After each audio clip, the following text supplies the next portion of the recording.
Bonjour, je suis Monsieur Touré Ibrahima.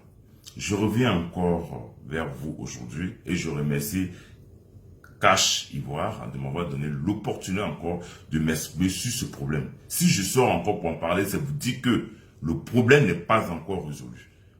C'est pas encore résolu, on tourne en rond sur ce problème. C'est pas normal. Je vous explique. Brièvement, qu'est-ce qui s'est passé? Quels sont les acteurs dans ce problème? Engoran Serge, comptable à la présence, un voisin très zélé, qui m'a regardé dans les yeux, qui me dit, je vais faire détruire des maisons qui sont en face de moi, parce que c'est des prostituées. Ces gens de maisons, c'est des prostituées et des brouteurs qui vont venir habiter.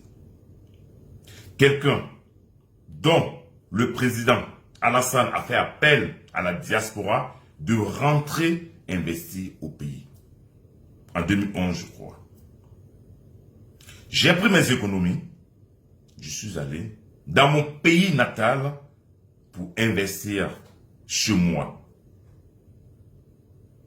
Pour ne pas avoir de problème, je suis allé voir une entreprise, une société de construction nommée Mouroufier, qui nous ont vendu les maisons comme tout le monde dans une cité. Et il y avait des terrains supplémentaires qui nous ont vendus. Je n'ai pas brigandé de maison de quelqu'un, je n'ai pas piétiné sur le terrain de quelqu'un, je n'ai pas brigandé de terrain. Tout a été vendu et j'ai les preuves à l'appui.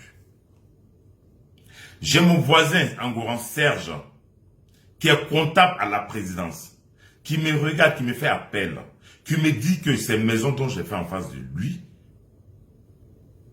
ces maisons, c'est des prostituées et des brouteurs qui vont venir y habiter. Les maisons qui n'étaient même pas encore habitées. J'étais à la peinture. Et que lui, il va les faire casser. Et il est passé par tous les moyens. Puisque il a accès facile à ces personnes. Il a accès facile au ministère de la Construction. Je n'ai aucun document. Je n'ai pas été prévenu. Rien. Ils sont passés qu'une seule fois. Quand Engoran Serge a dit qu'il allait casser, ils ont mis la peinture. 2 semaines après, ils sont venus mettre la peinture. Je me suis présenté, j'ai expliqué, j'ai payé, j'ai montré mes preuves.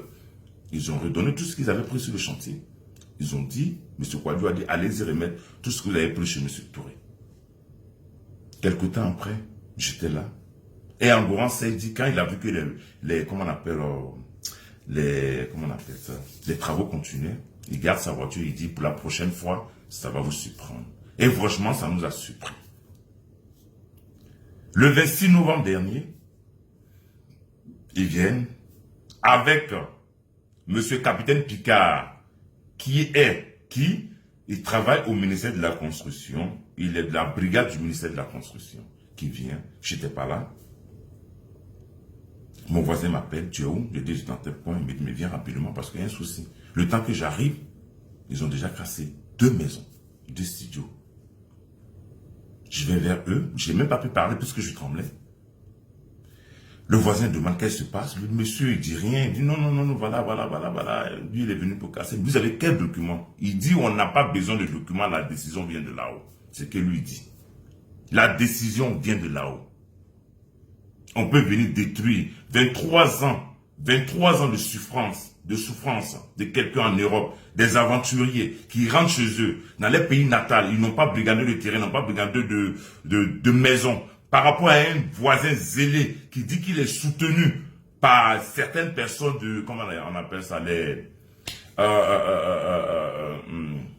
Bitogo, qu'il est un neveu de Bitogo qui se lève, qui va voir ces personnes et qui viennent détruire mes maisons sûres, puisque j'ai des audios où j'ai dit à Capitaine Picard de marquer un arrêt. Il dit que lui ne peut pas marquer d'arrêt parce que il a été envoyé.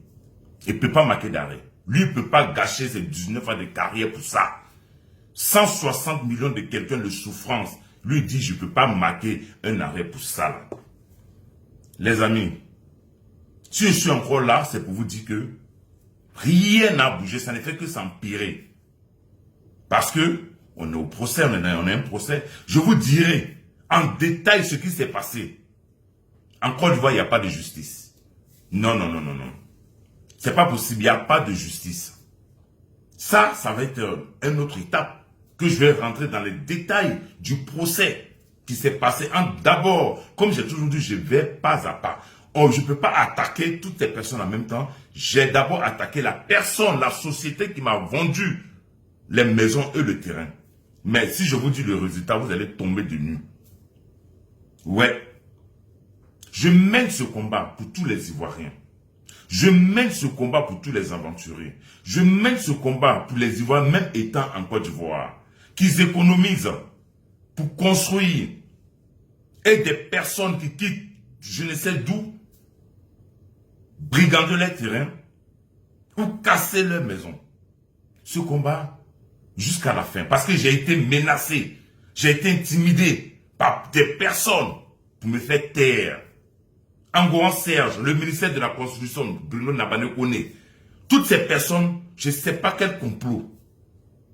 Parce qu'on ne peut pas envoyer quelqu'un d'aller casser des maisons en sachant que le monsieur a légalement payé ce terrain. Et il a des reçus.